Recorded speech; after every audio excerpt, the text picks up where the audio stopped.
This week I'm joined by Dr. Philip Gonzales, who is a lecturer in philosophy at the Pontifical University of St. Patrick's College, Maynooth.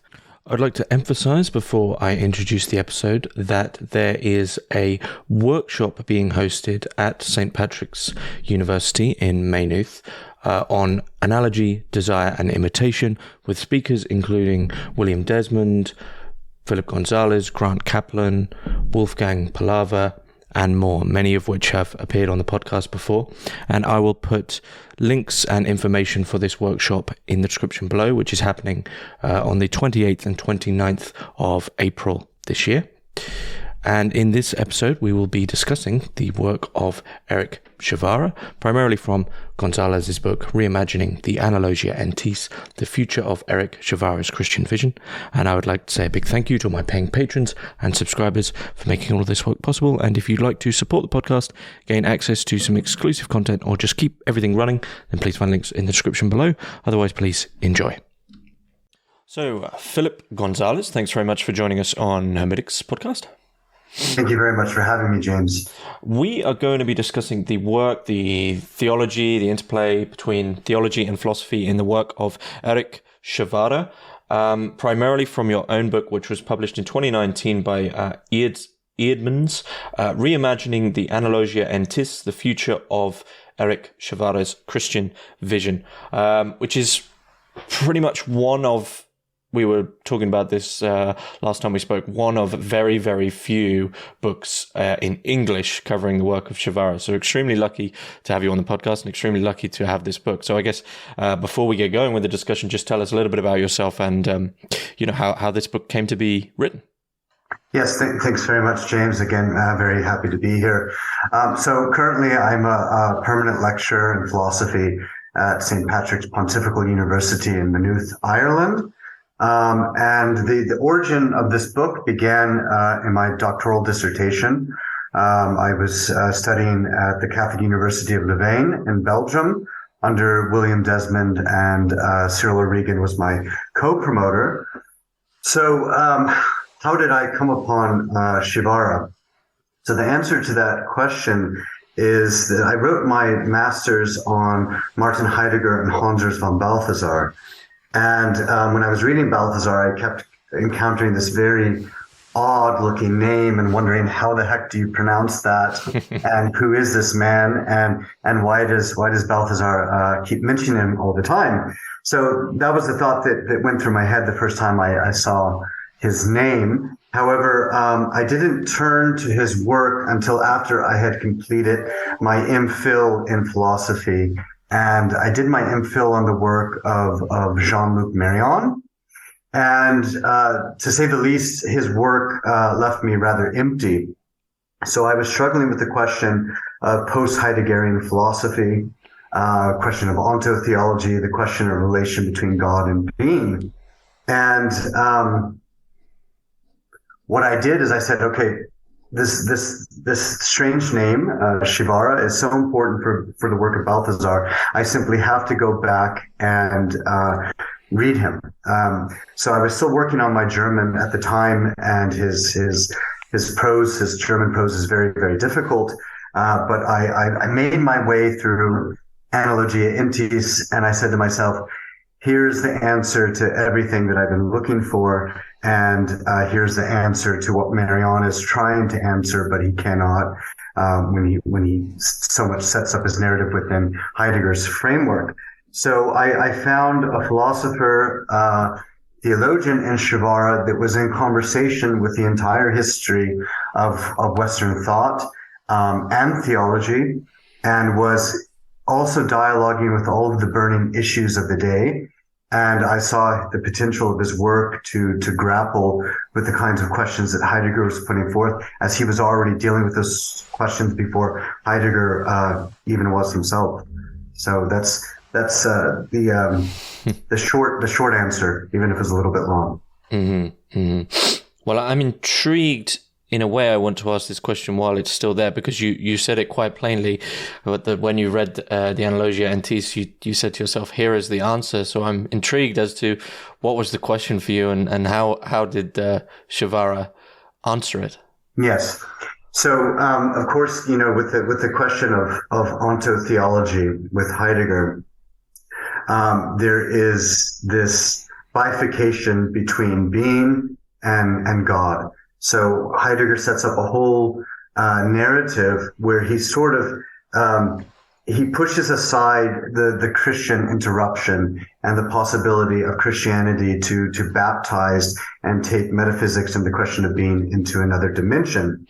So Heidegger very curtly dismisses God as creator. So, for example, in his 1942 Parmenides lectures, he compares God to just this fabricator who makes things, as if, he's just up there tinkering around, making toys or something like that, right? Mm-hmm. So the question of post-Heideggerian discourse is, can we think of God in the terms of being?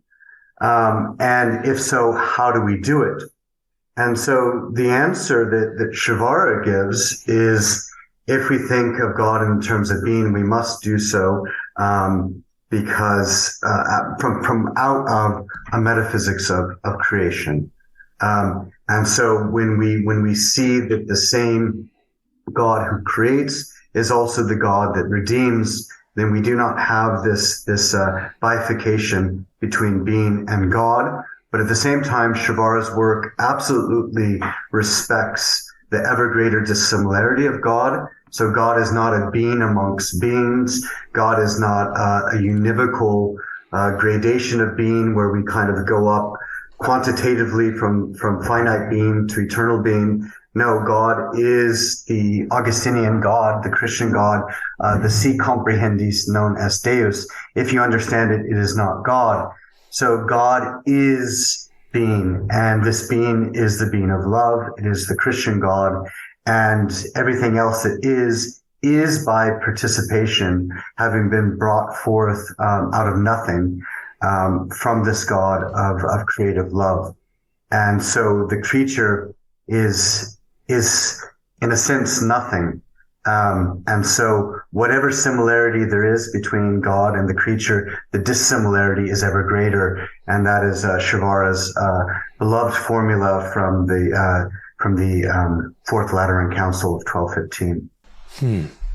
That's that discussion there between creation and redemption is obviously an extremely important one. But I wonder now, when I ask you the Hermitix question, just before we get really into the weeds of Przywara's philosophy, you can place three thinkers, living or dead, into a room and listen in on the conversation. Przywara's already there. I do wonder now, would Heidegger be one of these three? That's an excellent question. It's a difficult question. Relegating it to three thinkers. So I'm going to cheat, and I'm going to make it four thinkers, and then Przywara on top of that. So five thinkers. So you'll forgive me for my cheating on the test. But so I would put Plato. Mm-hmm. All right. And then I'm going to throw someone in who's maybe many people wouldn't consider a thinker or philosopher, but I'm going to say St. John. And then I'm going to say Hegel. And then I'm going to say Nietzsche. So Heidegger would not make the cut. And the reason that Heidegger would not make the cut is because of a reason that I already gave. Namely, as a Christian philosopher, I'm interested in how Christian metaphysics is transformed and transubstantiated by Christian revelation. So if you chose Plato, St. John, Hegel, and Nietzsche, you would have Plato, the great pagan philosopher, but the great pagan philosopher that is always united with mythos and some sense of religious revelation. So he doesn't completely disassociate logos from mythos. So there's the ability to converse with Plato. Then you, of course, have St. John, the author of the prologue. In the beginning was the Word, and the Word was God, and the Word was with God, so on and so forth. And the Word was made flesh and dwelt amongst us.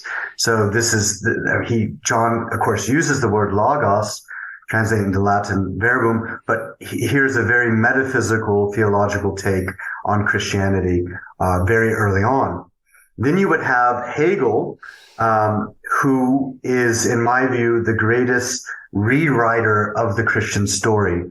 So I think that he takes Christian themes and symbols, such as the Trinity, the crucifixion, Good Friday, so on and so forth, but he reads it in a completely different way. So I think he ends up refiguring and actually disfiguring Christianity. And here I'm very much in agreement with someone like Cyril Origen or William Desmond. And then you would have Nietzsche, who brings to sort of a feverish completion the antithesis between Christ and Antichrist.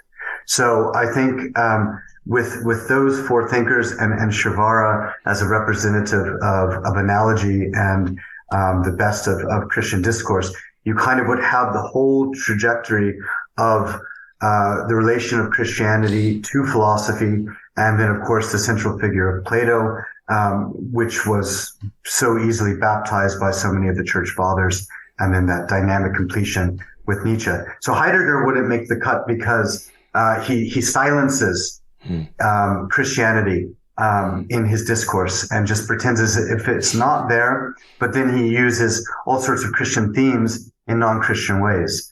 But no, Heidegger would not make the cut. Good.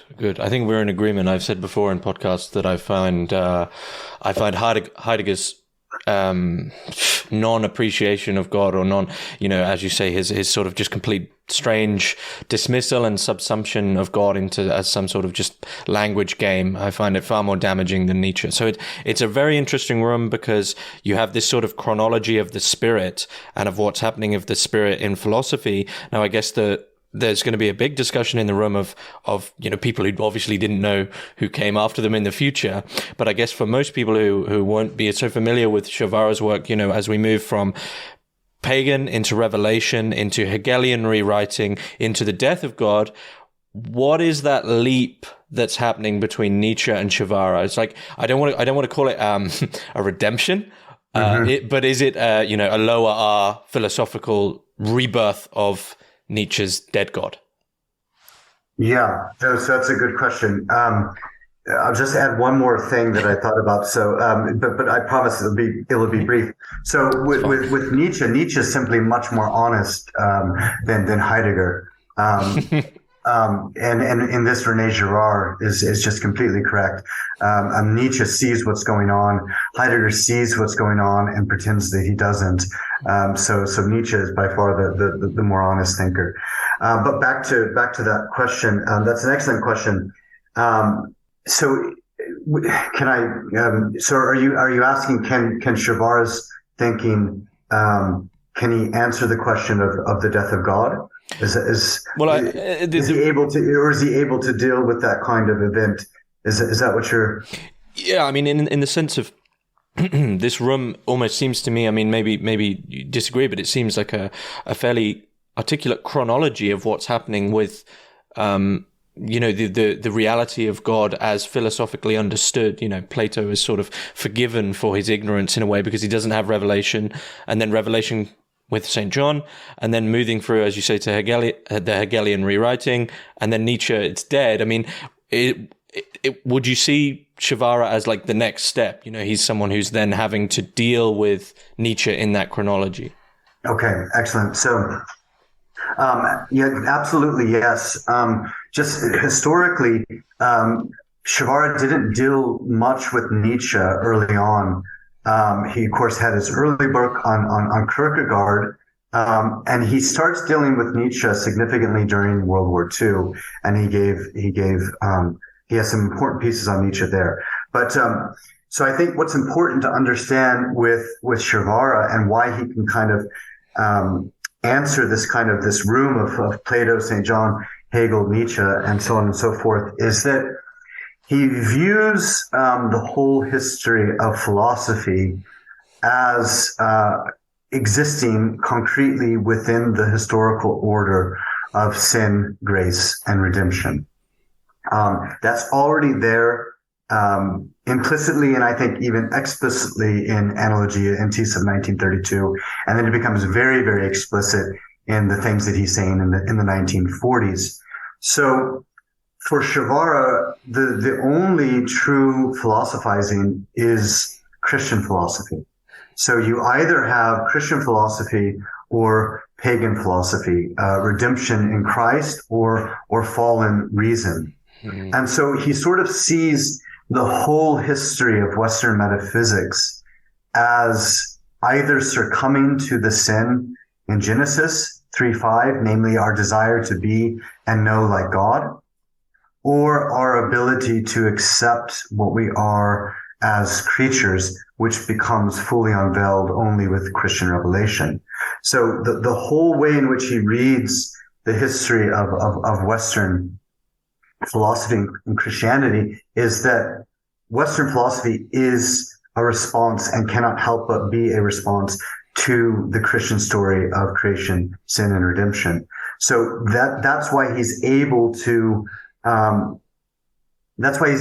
dialogue with Hegel, Heidegger, Nietzsche, but he does so in such a way that he doesn't cede any of the Christian ground. So he does it on Christianity's terms, whereas somebody like Jean-Luc Marion is going to take up the whole Heideggerian narrative and say, if we're going to have to think being, we're going to have to think being outside of God, because history is the history of Heidegger's understanding of being. He's not going to put it that way, but that's really what he's doing.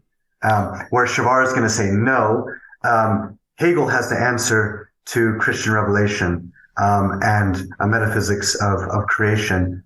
Nietzsche is going to have to do it as well. And how we're going to view that is this sort of Titanic Promethean urge to deify philosophy and the creature. The deification, whether of Hegel's subsumption of philosophy or theology into philosophy, and then the absolute self-consciousness, Nietzsche's desire for the Übermensch, or Heidegger, even though he says that he's a philosopher of finitude, Dasein is always on the way to itself in its own most possibility.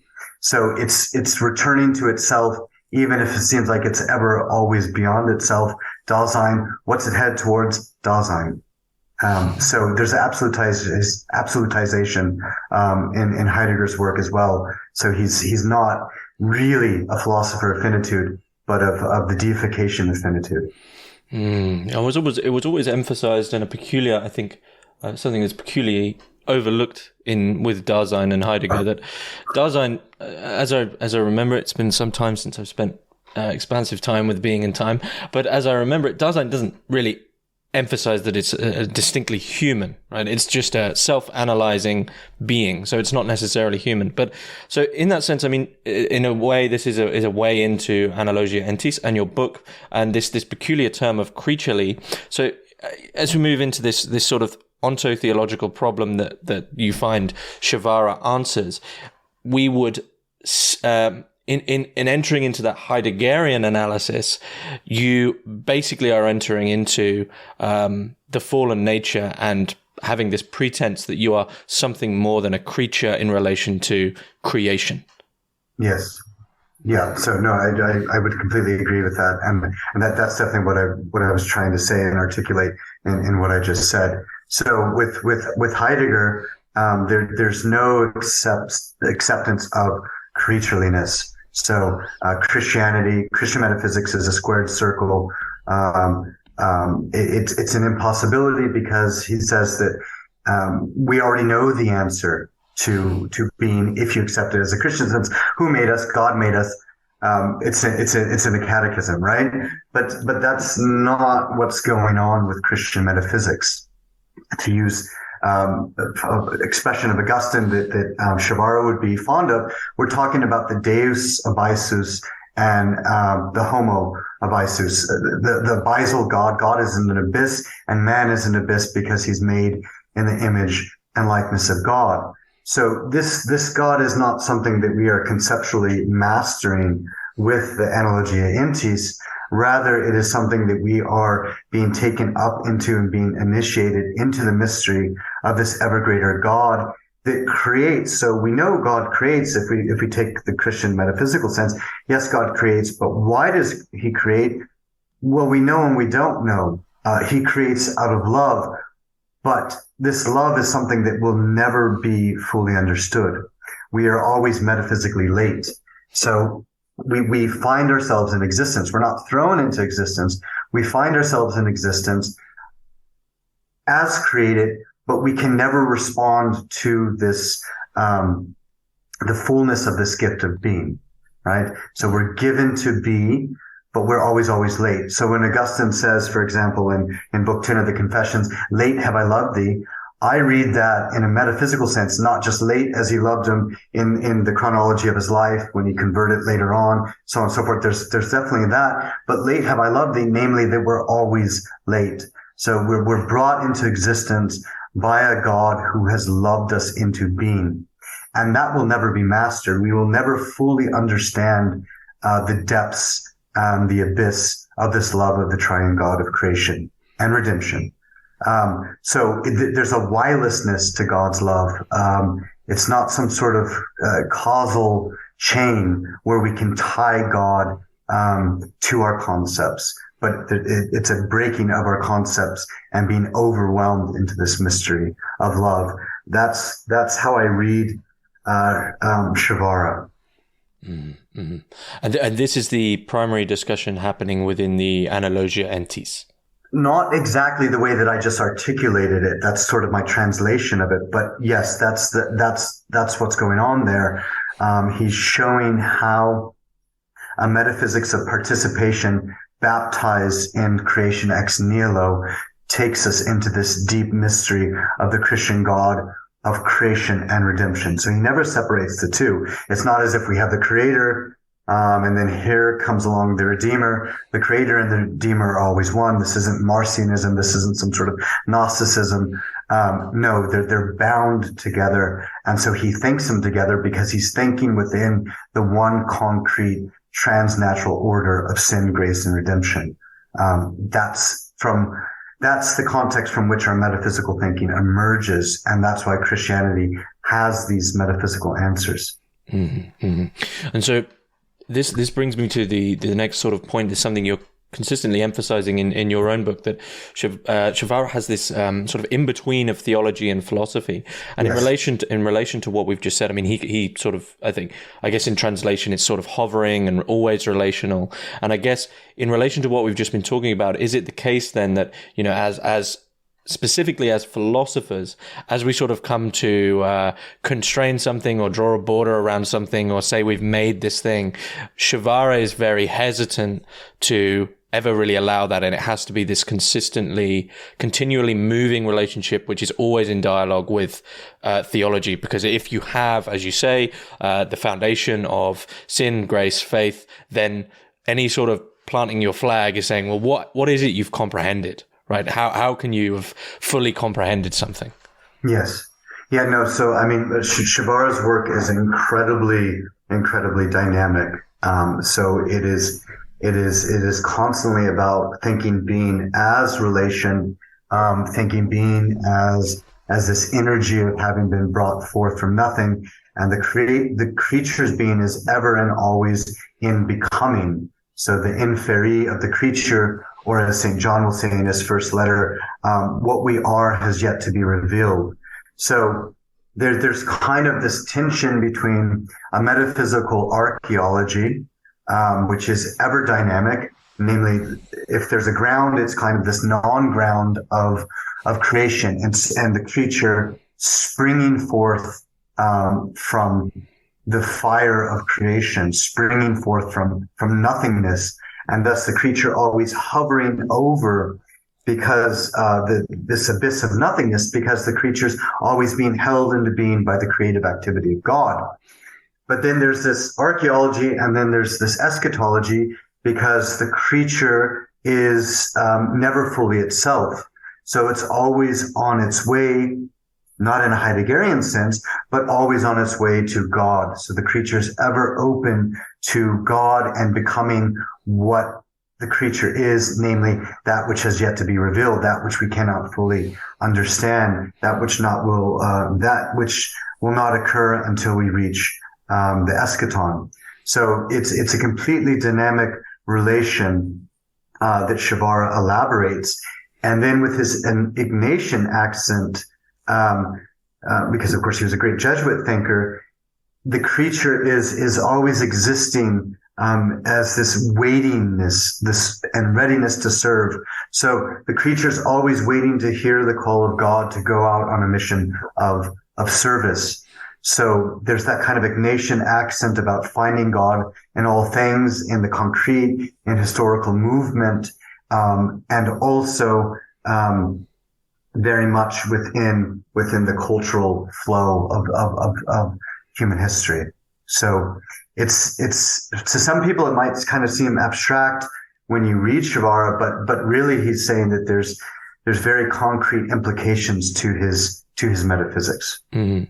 Well, it seems to give us as creatures a fairly clear place within the grand scheme of creation. You know, as a seemingly non-autonomous beings. I mean, as you said, we can't be ever fully fulfilled because the will which upholds us is not our own, which would be the case once again back to Heidegger, who sort of makes it a recursive thing of his own thought. But it's God's will which upholds all things, and so our fulfillment, as you say, isn't until the eschaton. But what stops that becoming almost sort of an apathetic teleology of just, well, if I'm just a creature, you know, I'll just be non-autonomously. Where then might Przywara draw the lines of what we should be philosophizing, or what are the limits of our ability to think and to be, if that makes sense? Yeah, well, the limits of our ability to think are the limits of our creatureliness. So when we know God, we only know God as creatures, and so that means that we're always in the process of becoming. We're always in the process of history. We're always, to put it in an epic way, in media res. We're always in the middle of things. We wake up like Dante to find ourselves lost in a dark wood. So our thinking always takes place in the between. And so here I think he's very similar to a thinker such as William Desmond. Our thinking is taking place within the between of creation. And so we can never escape our created reality. We can never escape the movement and becoming of history. That doesn't mean we reduce everything to historicism and we say we don't have any metaphysical truths, but the metaphysical truths that we come to are always creaturely, and thus they're always being stretched beyond what it is that we can know. And that's the old kind of Platonic, Augustinian, we really know when we know that we do not know. So, if we understand it, it is not God. Now, does that mean that this is just this dark apophaticism where we can say nothing about God? No, Przywara thinks we can say things about God, right? But there's true likenesses that we can trace within and from our creaturely reality. But these are traces which are always then stretched into the ever greater distance of God. So it's not some sort of onto-theological concept or some sort of very neat, tidy box where we place God and we completely understand it, which is the temptation of philosophers and of Christians. We think that we can just understand God, and Przywara is trying to break that and saying no. It's being initiated into the mystery of God. But this mystery of God is relational, and ultimately it's about the commercium, the exchange between God and creation, and inserting ourselves into that mystery and living a life of service for creation, for other people, and for God himself. Mm-hmm. And I imagine the answer to this would be very straightforward for Przywara.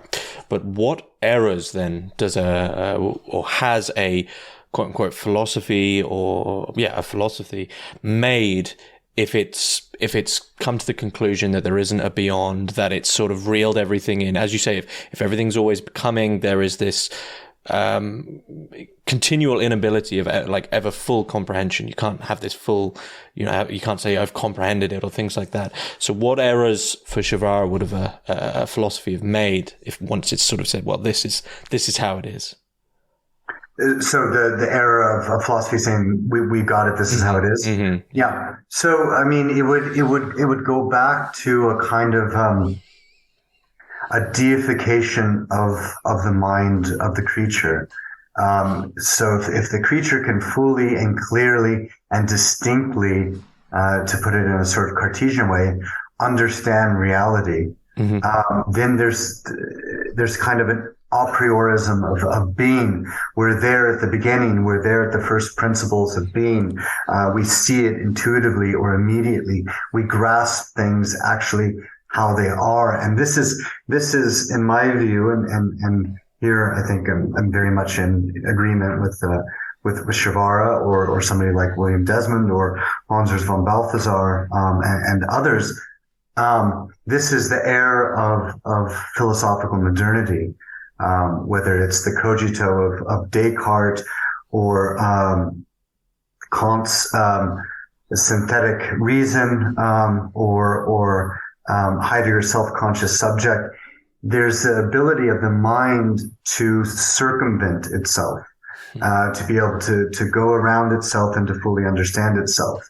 But this is impossible. The mind cannot circumvent itself. This is something that Augustine already showed in the Confessions. As soon as the mind tries to think what the mind itself is, it is in awe over the mystery of the mind, which then takes it up to the mystery of God, who is the creator of the mind. And if we cannot comprehend our own minds, how can we comprehend God? So this is all the kind of stuff that Przywara is saying in a very Christian sense.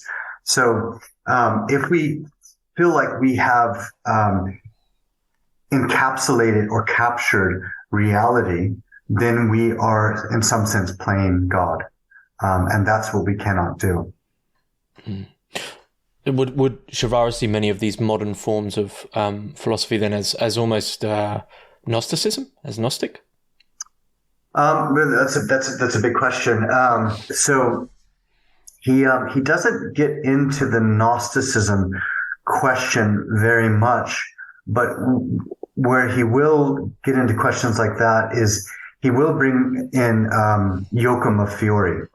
So the Calabrian abbot, right, in Italy, that came up with the understanding of the three ages, and gave a Trinitarian reading of history. You have the age of the Father, which is the Old Testament, and then you have the age of the Son, which is the New Testament, and then he prophesied a third age, namely the age of the Holy Spirit.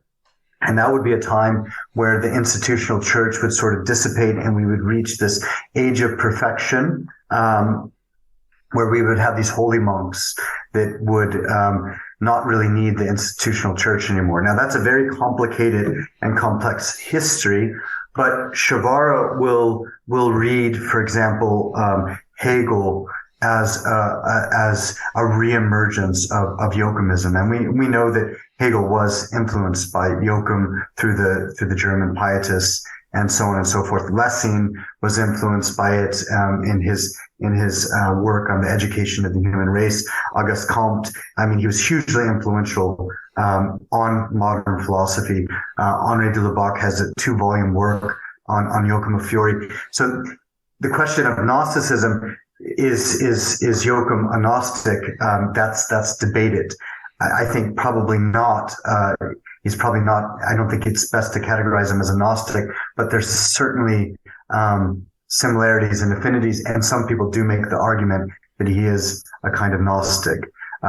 So Przywara he doesn't get into the question of Gnosticism, but certainly it will be Hans von Balthasar will deal with these kinds of things, and he was very influenced by Przywara. So you can kind of find the places in Przywara's work where you could perhaps read things this way. Mm-hmm, mm-hmm.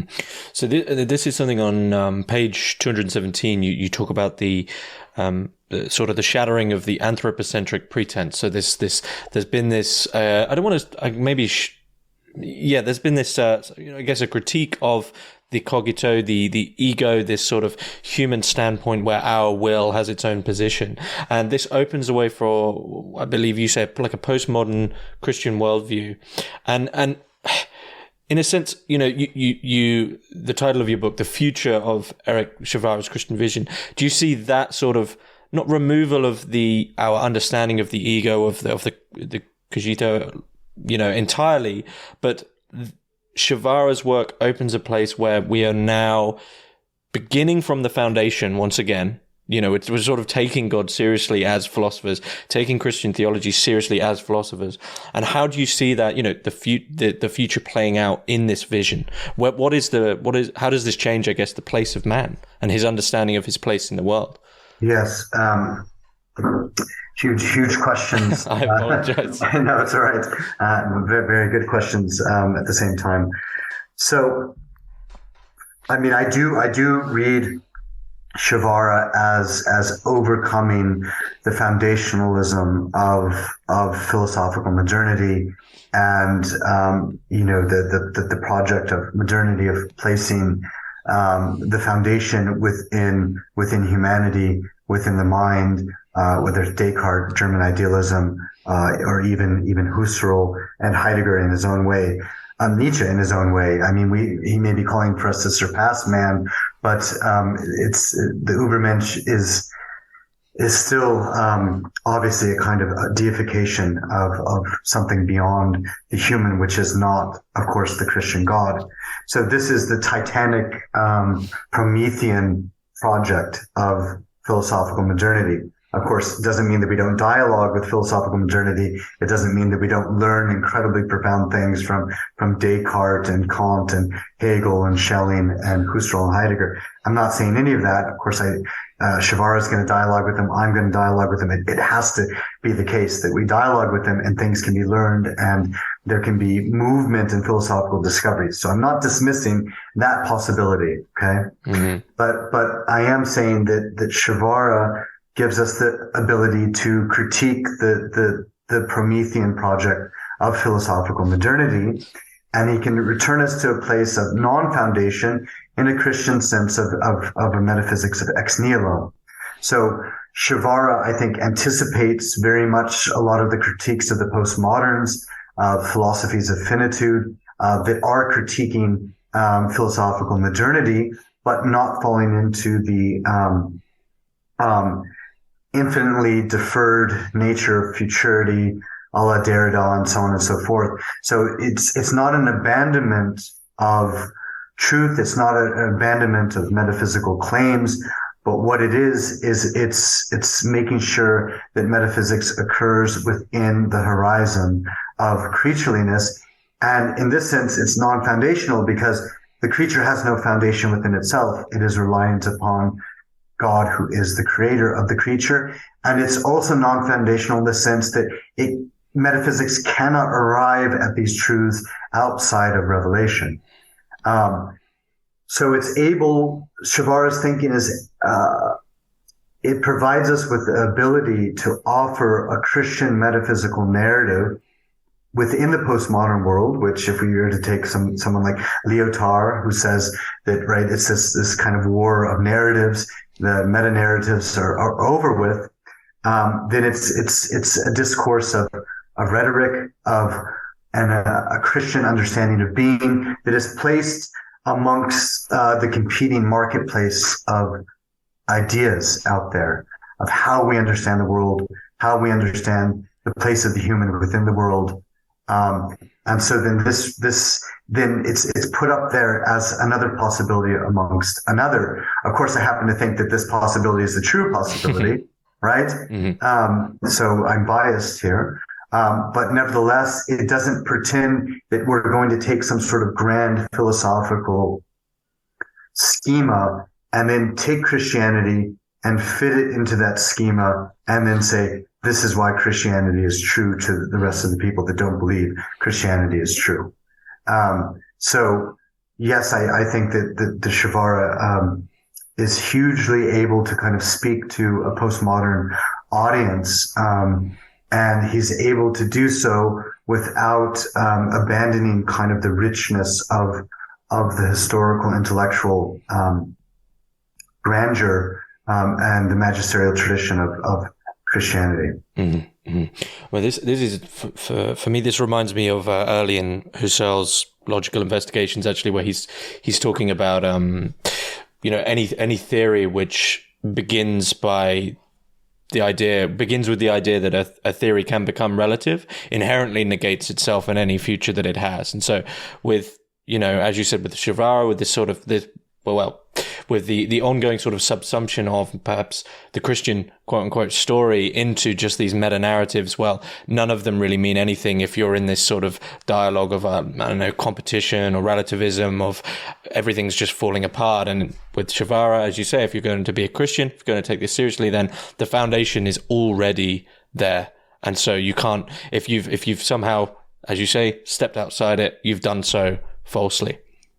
Yeah, no, the foundation is there, but it's a foundation, right, within the mystery of the love of God, and what that means for humanity and how we conceive of ourselves as humans, in a creaturely way. So it's also metaphysics. What's important to understand is it's a metaphysics of humility. Even though even though I'm claiming it's true, right? Mm-hmm. Just because someone claims that something's true doesn't mean that it has to be done in a triumphalist way. So Przywara was convinced of the truth of Christianity and what it can add to metaphysics. But ultimately, it's about learning how to receive ourselves from a source which is not our own.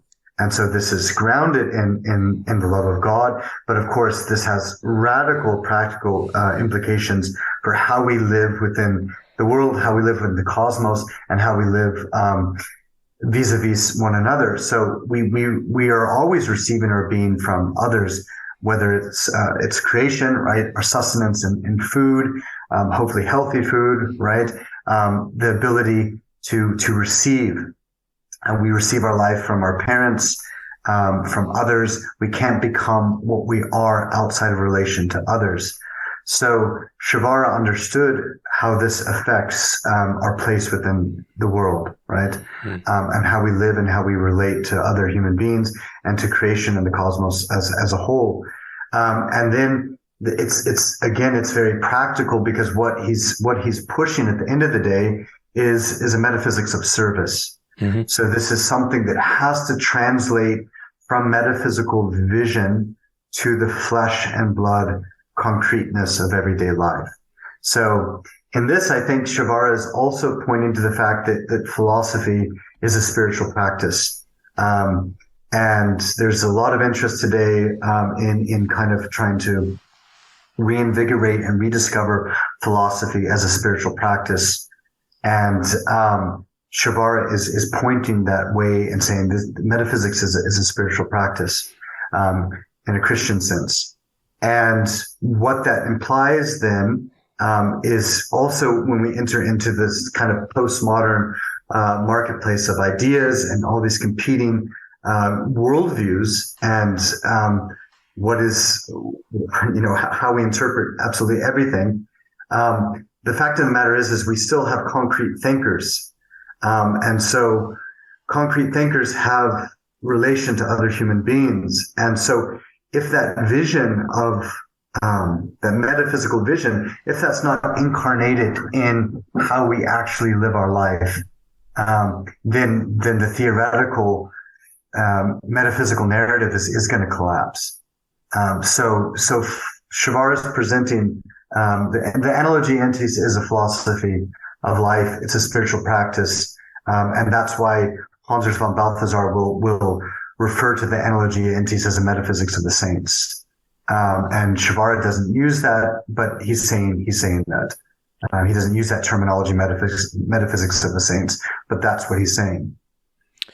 I can see now why so many people the people who have spoken to me about Erich his work, Przywara's work, have said why it's so important, because it does now ring as the answer as to many people might disagree with this, but the chaos of the postmodern world without root, without foundation. And here we have Przywara giving a a primarily theological through to philosophical foundation, as to why. I mean, that isn't emphatically his aim to say, well, here's why perhaps people are lacking meaning or, lacking guidance or lacking sort of a route to as to why we're doing anything at all.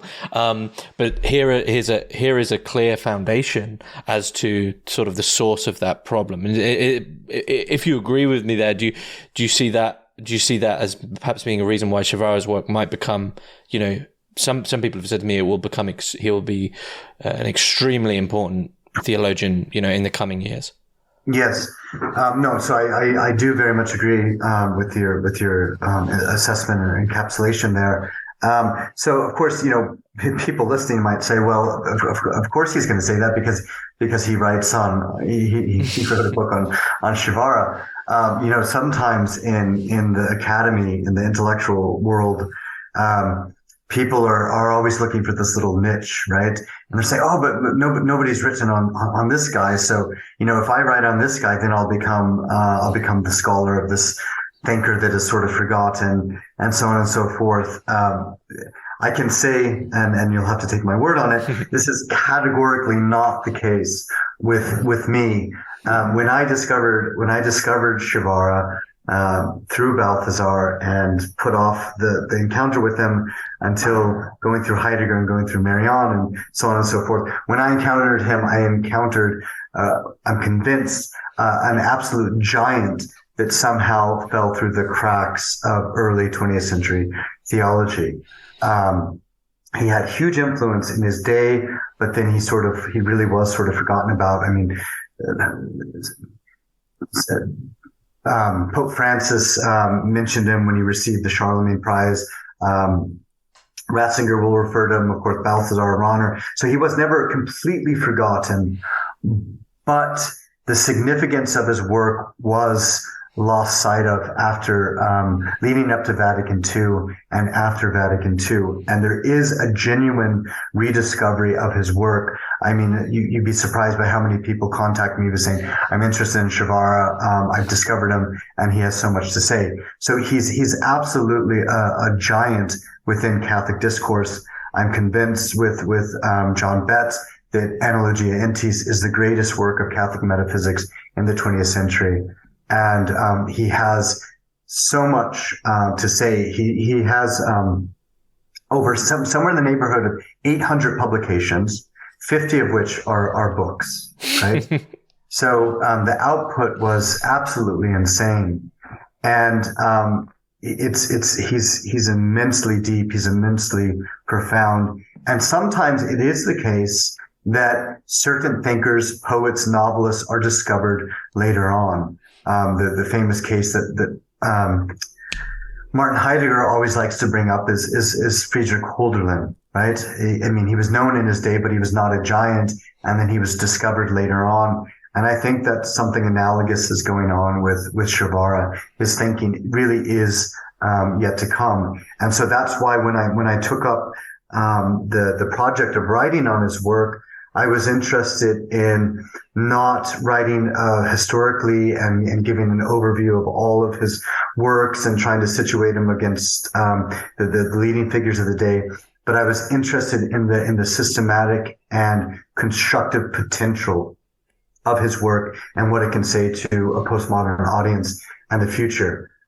So that's what's dear to my heart in relation to Przywara. Mm-hmm. And what might Przywara say? I mean, famously you have the philosophical subject, not so much the individual now for Przywara, but this being in service, this creature in service, I should say.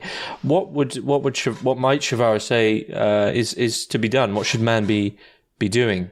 From this foundation of his. Yeah. So that's interesting. I mean, that's partly why I think when Pope Francis received the Charlemagne Prize, I think, don't quote me on this, but I think it was 2016 that he received that. He quoted Przywara's little work, Idi Europa, which is, I think it's just about 120 pages. It's on the idea of Europe. And he says in that work that it's the job of Christianity and a Christian understanding of Europe to go out and serve.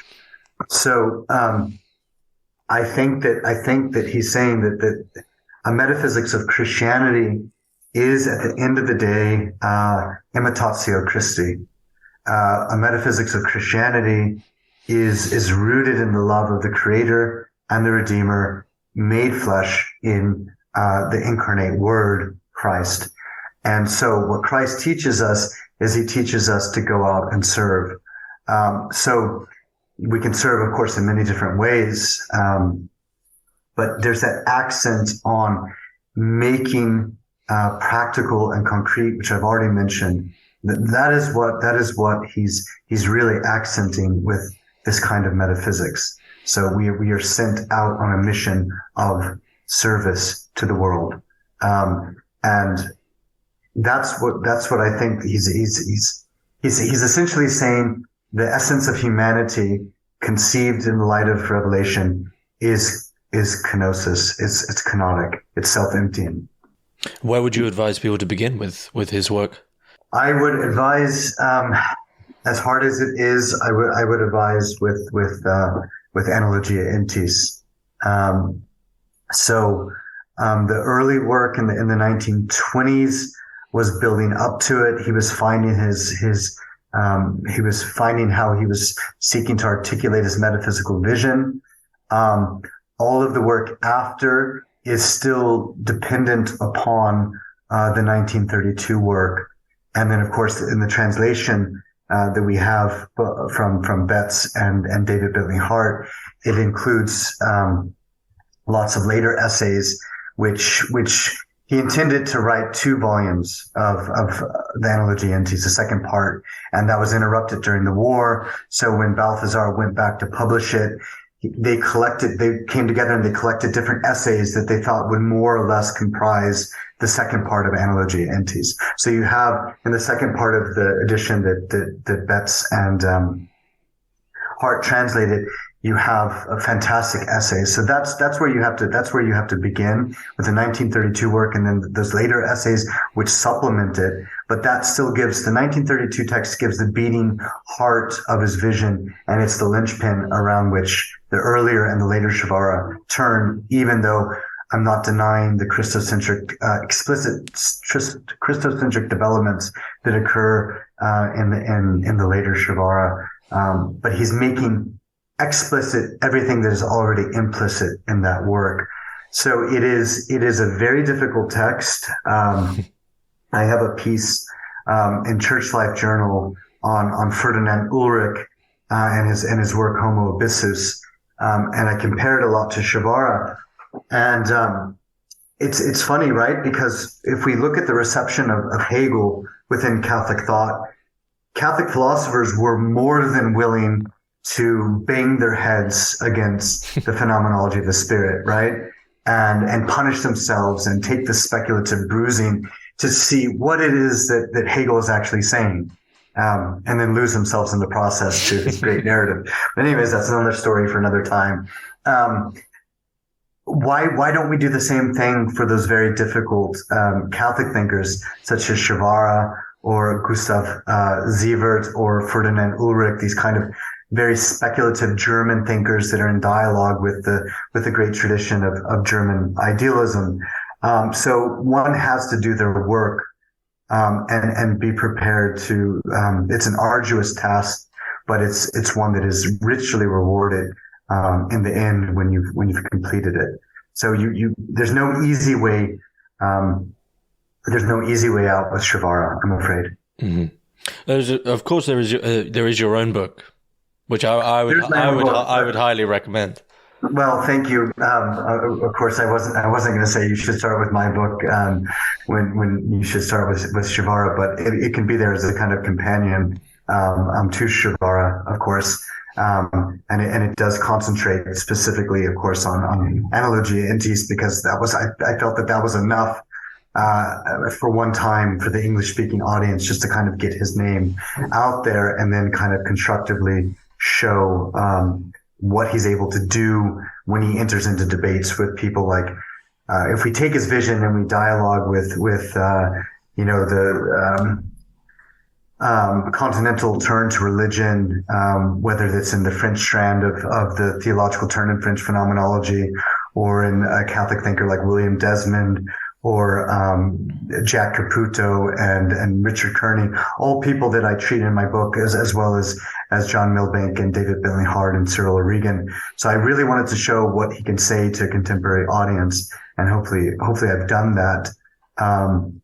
But yes, hopefully it is a bit of an aid to getting your foot through the door and trying to understand the complexity of Przywara's thought. Mm-hmm. Is there anything you'd like to add about Przywara just at the end here? Oh goodness, that's a dangerous. Yeah, it's a dangerous question. It's a dangerous question. I've already probably run over time on some of the questions you've answered or asked of me. Anything to say? I mean, I've said it. I think I've said most of the things that I wanted to say, but just to sort of bring to summation, what I want the audience to understand, or at least entertain, is that he's not some sort of marginal figure that obscure scholars discover, and then they say, okay, well, nobody's writing on him. Maybe I can get a job if I write a book on him. He's an absolute giant. We just have to read the things that Karl Barth, that Karl Rahner, and that Hans Urs von Balthasar said about him. Their praise of him is extraordinary. He was an absolute intellectual giant that is right up there in the ranks of the great philosophers. And certainly he's right up there with Martin Heidegger. I'm convinced. So he's somebody that you should encounter. And he's somebody that you're going to have to answer. And if you're coming from a Christian, background, then he's absolutely someone that, you want to read to see what he has to say, because it's intense. It's powerful. It doesn't mean that he's, infallible. No thinker's infallible. For any Thomists out there, Aquinas is not infallible. For Augustinians out there, Augustine is not infallible. Hegel is infallible, but that's just because he designs it to be so within his system. But if you're not Hegel, you're not infallible. Okay, so I'm not saying that Przywara doesn't need to be supplemented, and I'm not saying that everything that he says is correct. But what he does is he enters into the living stream of the flowing tradition of Western thought and Christianity, and what revelation has done to Western philosophy. And he's able to condense it into what he says is a dink form, right? The Analogia Entis is transformed into a Baroque scholastic technicality, into the fundamental meaning of a Christian metaphysics that is going to be found in all of the orthodox magisterial thinkers of Christianity, from patristics to the High Middle Ages, and so on and so forth, up to Newman and so on. So that's what he does, is he hits on the beating heart of it, and then he systematizes it in a kind of desystematization, which is this kind of dynamic nature of thinking and creaturely reality and relation to the triune God that we tried to just briefly touch upon in this interview. So well worth the read.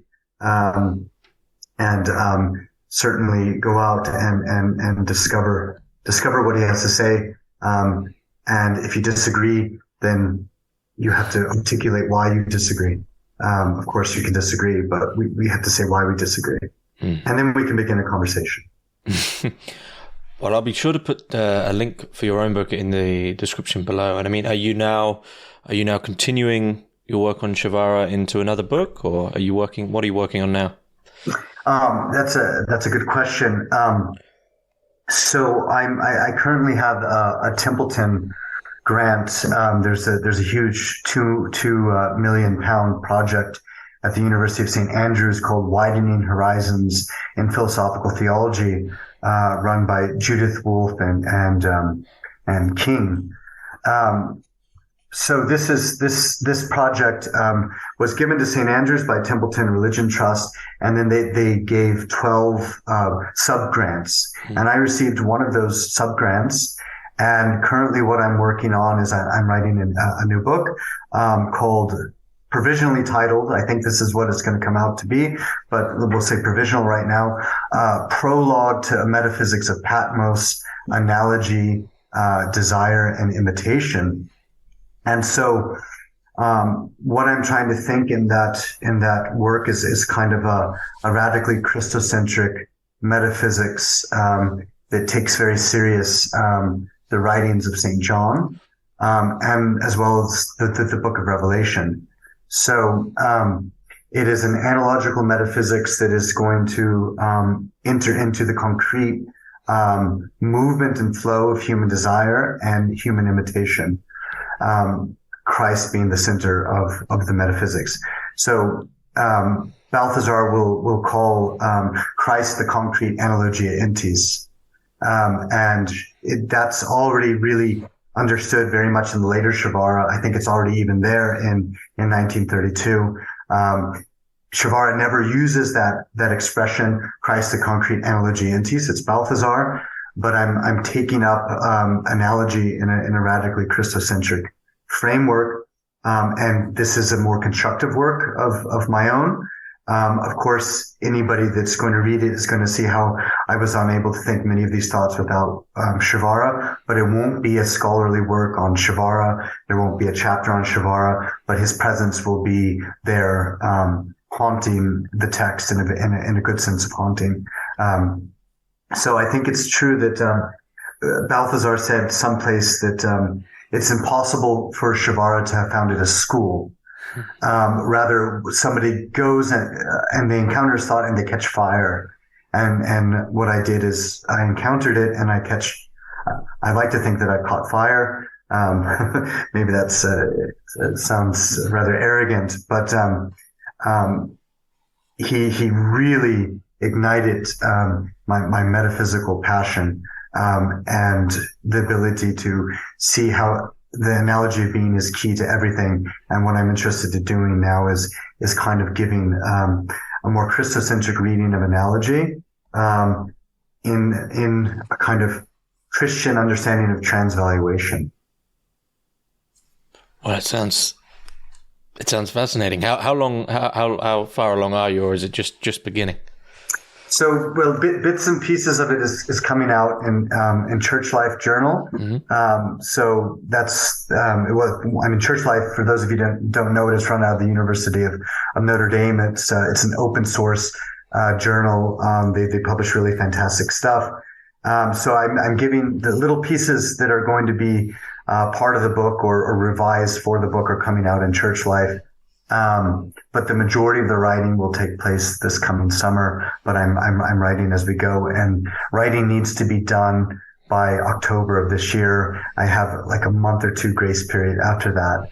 So hopefully, and then it will be coming out with Oxford University Press, because the Widening Horizons project has a book series coming out with them that's going to be called New Directions in Philosophical Theology, which will be the home of the monographs produced these 12 different grant projects.